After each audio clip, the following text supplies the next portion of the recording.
Notícias, informações, entrevistas. Você encontra aqui no Conecta Cash, o podcast do curso de jornalismo da Estácio São Luís.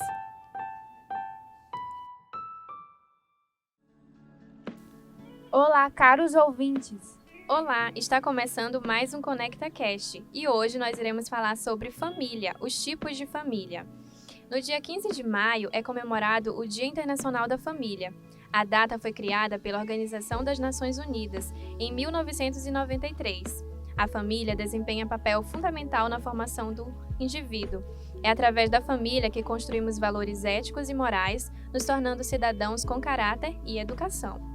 E hoje convidamos a professora e coordenadora do curso de Serviço Social do Centro Universitário Estácio São Luís, Emanuele.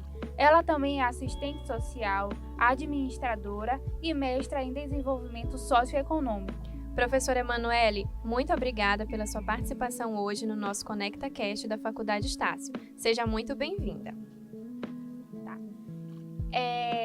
Professora Emanuele, a família possui uma representação conceitual de laços sanguíneos.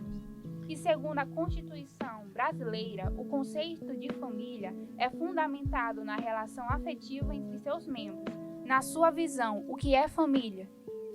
Bom, pessoal, mais uma vez agradecer pelo convite. É sempre um prazer contribuir aqui com o Conecta Cash. Então, respondendo a sua pergunta, o conceito de família trazido na Constituição Federal ele é bastante amplo, né? E contempla, de certa forma, as formas de família que têm se assumido nos últimos anos, certo? Mas antes de falar de família, né, de dizer os tipos de família, é importante que vocês compreendam e internalizem família enquanto instituição. Família, ela é uma instituição social. E a gente diz que ela é uma instituição social porque, como vocês bem falaram na apresentação, ela possui padrões de relações entre indivíduos e grupos sociais.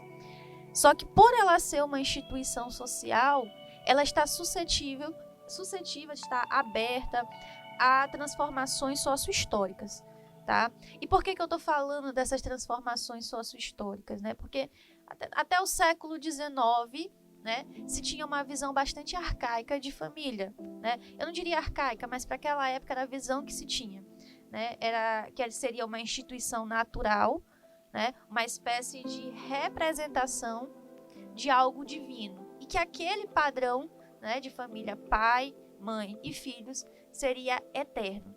Mas a gente tem observado que ao longo dos anos esse padrão ele tem se modificado.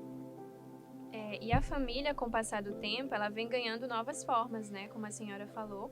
E o tradicional núcleo familiar composto por pai, mãe e filho não é mais o único a ser aceito no ordenamento jurídico brasileiro.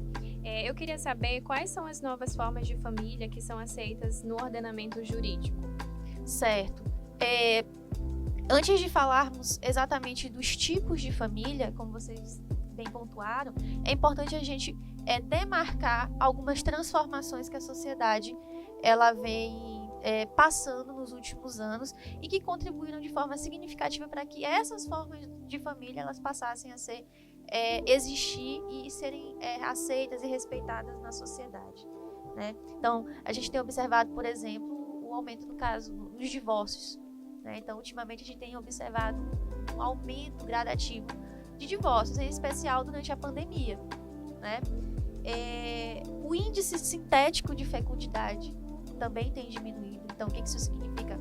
As famílias elas estão tendo menos filhos. Se você pega a década de 60, 70, né? A média de filhos por família era de 6, 7 filhos. Hoje é 1, 2, no máximo, né? Também podemos citar o exemplo da questão do baixo índice de renovação das gerações. Então, se eu tenho menos filhos, eu tenho uma renovação menor das gerações, né? Então, inclusive, esse é um dos argumentos que tem se utilizado para a reforma da Previdência. As pessoas elas estão passando mais, a expectativa de vida tem aumentado, né? Então, são alguns pontos, são algumas provocações que eu estou trazendo para mostrar para vocês o porquê que essas novas formas de família elas têm surgido.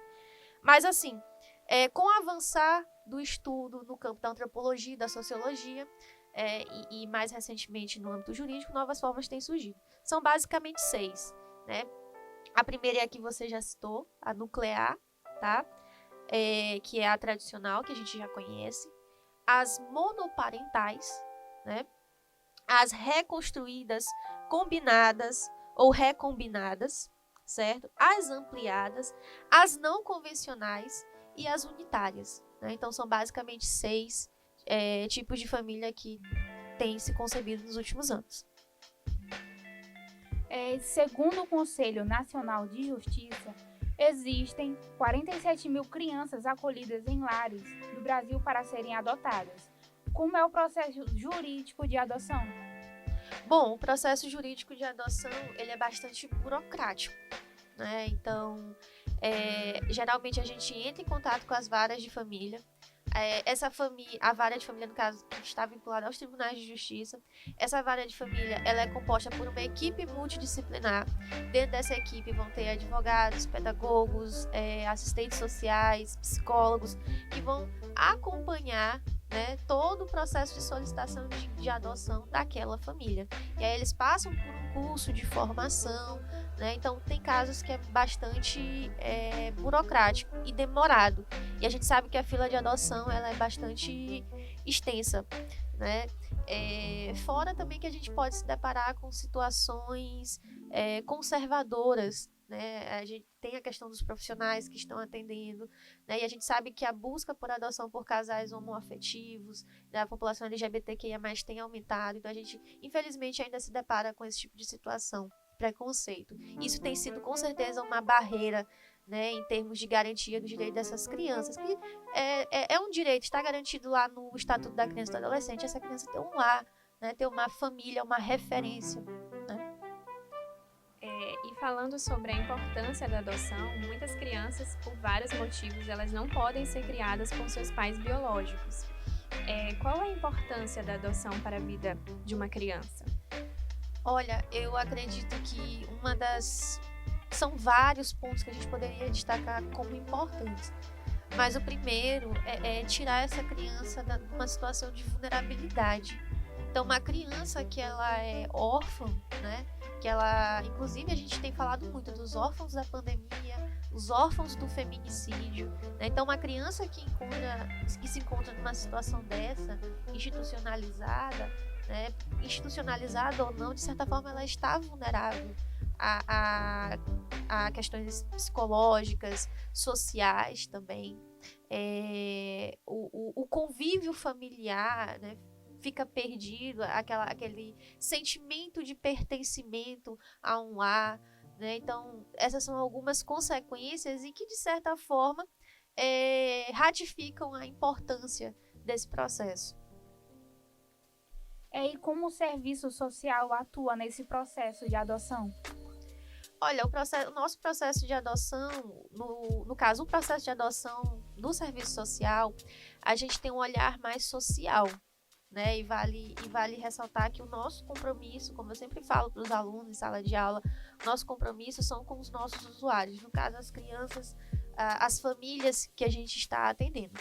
Então, a gente participa, compõe a equipe multidisciplinar que vai fazer esse processo de adoção. A gente participa dos cursos, a gente realiza visitas domiciliares, visitas institucionais, se a criança estiver institucionalizada, e posteriormente a gente faz a elaboração de relatórios, laudos e, no final, um parecer, né, que pode ser um parecer indicativo ou conclusivo. Indicativo de que talvez a equipe, junto com o serviço social, avalia que essa família precise passar por mais um tempo de acompanhamento até, enfim, chegar à adoção. Ou não, conclusivo, não, aquela família ela tem total condições de adotar aquela criança. Destacando também que o nosso olhar não é só socioeconômico, né, o fator financeiro. Nosso olhar ele é geral, né, o ambiente.